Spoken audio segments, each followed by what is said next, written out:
Hello र नमस्ते सबैजनालाई म प्रतिमा र आज मसँग छ OnePlus को यो Nord N20 SE भन्ने स्मार्टफोन जुन चाहिँ OnePlus को तर्फबाट लेटेस्ट बजेट और भनौँ कि लोअर मिड रेन्ज स्मार्टफोन हो।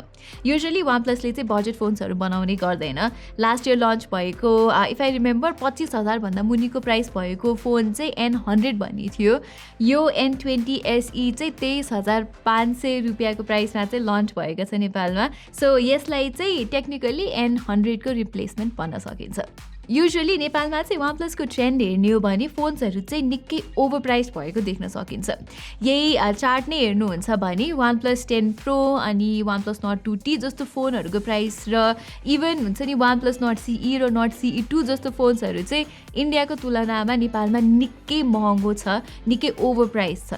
त्यसैले गर्दा पनि OnePlus एज अ कम्पनी चाहिँ it's not very successful in Nepal. त्यही नि OnePlus भनेपछि एउटा ब्रान्ड भ्याल्यु चाहिँ छ है। जस्तै OnePlus N100 र OnePlus N10 5G जस्तो फोन्सहरू चाहिँ त्यस्तो भ्याल्यु फर मनी प्रडक्ट नभए पनि नेपाली मार्केटमा सक्सेसफुल नै थिए, जुन चाहिँ सोल्ली OnePlus को ब्रान्ड भ्याल्युले गर्दा भएको हो। तर अहिले नेपालको मोबाइल इन्डस्ट्रीलाई हेर्ने हो भने चाहिँ बजेट र मिड रेन्ज सेगमेन्ट चाहिँ एकदमै नै कम्पिटिटिभ भइसक्यो। रियलमी नेपालमा अफिसियली भित्रिएको छ अनि Xiaomi has been there all along. Samsung त छँदै नै छ र इभन इन्फिनिक्स अनि मोटोरोला जस्तो ब्रान्ड्सहरू आएको छन्, जसले गर्दाखेरि चाहिँ यो फोन द Nord 20 SE ले चाहिँ अहिलेको कम्पिटिसनसित स्ट्यान्ड आउट चाहिँ गर्दैन। Just look at the specs of this phone के 3 वर्ष पुरानो Helio G35 चिपसेट छ यसमा। HD LCD डिस्प्ले मात्र छ अनि अल्ट्रा वाइड एङ्गल क्यामेरा पनि छैन अनि यस्तो स्पेक्सको लागि दे आर आस्किङ फर 23,500 रुपियाँ, जुन चाहिँ it does not make sense for me at all. अब हायर रेन्जमा चाहिँ OnePlus को फोनले राम्रै स्पेक्स दिने गर्छ अनि राम्रो युजर एक्सपिरियन्स दिन्छ र त्यही कुरालाई समातेर OnePlus को ब्रान्डको नाममा चाहिँ यो बजेट फोन पनि बिकाउन खोजेको हो जस्तो देखिन्छ र यो चाहिँ इट्स भेरी टेरेबल आइडिया हो जस्तो लाग्छ मलाई चाहिँ। यो फोन बेसिकली ओप्पोको A77 भन्ने फोन हो जुन चाहिँ नेपालमा 4128 GB भेरिएन्टमा लन्च भएको छ र यो Nord 20 SE चाहिँ as you can see in the box हामीसँग चाहिँ यो 464 GB भेरिएन्टमा आएको छ। एनिवे अब चाहिँ यो फोनलाई अनबक्सिङ गरिहालौँ है त। प्याकेजिङ चाहिँ त्यही OnePlus को स्ट्यान्डर्ड प्याकेजिङ नै छ। यो सबै ब्ल्याक कलरको बक्समा आउँछ OnePlus को फोन्सहरू। त्यसपछि भित्र चाहिँ त्यही स्ट्यान्डर्ड स्टफ नै छ। यहाँ अब हामीसँग पेपर वर्क छ अनि सिम इजेक्टर टुल रहेको छ and then there is this cover जुन चाहिँ डिसेन्ट नै देखिरहेको छु म चाहिँ। And here we have the phone. हामीसँग चाहिँ यो रियली नाइस लुकिङ ब्लू कलरमा रहेको छ, त्यस्तो ग्रेडियन्ट इफेक्ट पनि आउँदो रहेछ।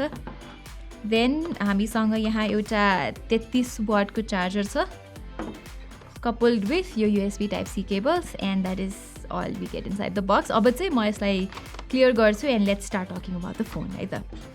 ल डिजाइन वाइज चाहिँ I think you will agree कि यो फोन चाहिँ अति नै राम्रो देखिन्छ।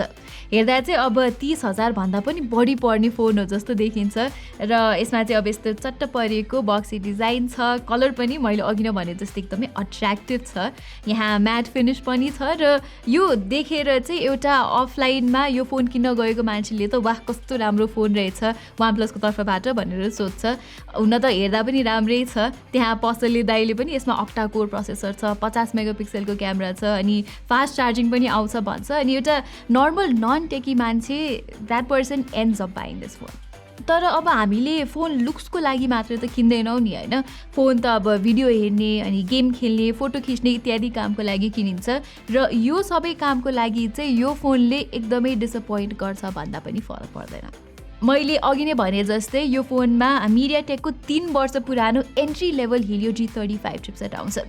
यो चिपसेट चाहिँ 15,000 मुनिको प्राइसमा आउने फोन्सहरूमा हुनुपर्ने प्रोसेसर हो र 23,000 को फोनमा तपाईँले यो चिपसेट पाइराख्नु भएको छ। हो OnePlus को UI र UX एक्सपिरियन्स राम्रो हुन्छ तर यहाँ प्रोसेसर नै कमजोर भएपछि अथवा यसरी बुझौँ कि एउटा गाडीको इन्जिनै नराम्रो भएपछि गाडी स्मुथली गुड्दैन नि, हो यो फोनमा पनि त्यही नै भएको छ।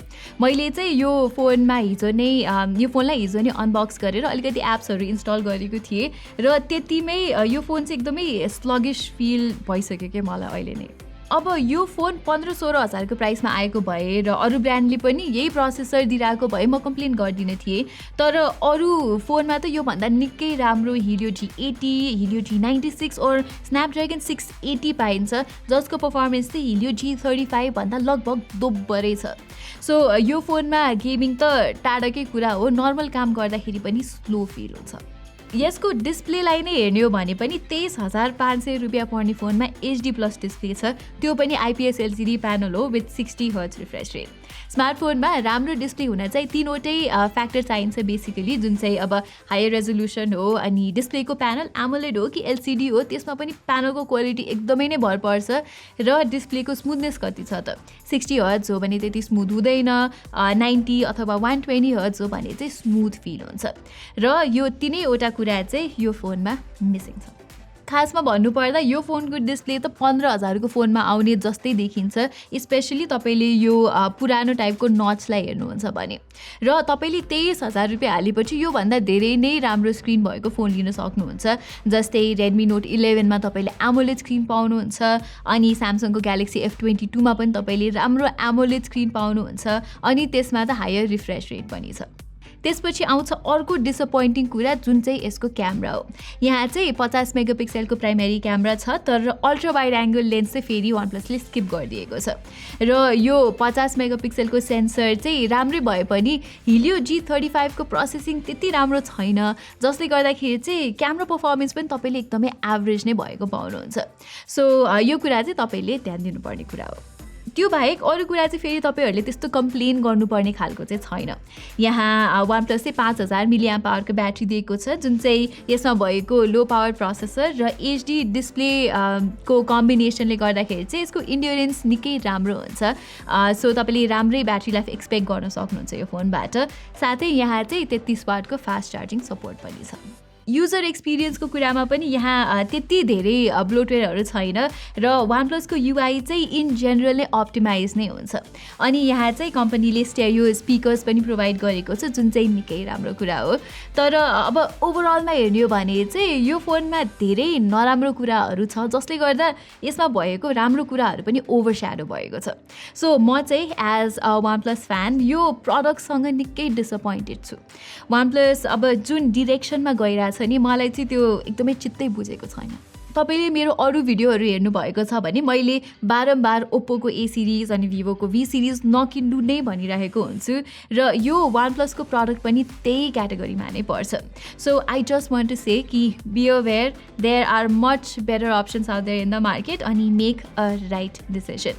तपाईँले चाहिँ अब आफ्नो हार्ड अर्न मनीलाई एकदमै राइट वेमा स्पेन्ड गर्नुहोस्, र यो भिडियोलाई आफ्नो फ्यामिली र फ्रेन्ड्स बिच सोसियल मिडियामा सेयर गर्न चाहिँ नबिर्सिनु होला, so they don't make a mistake.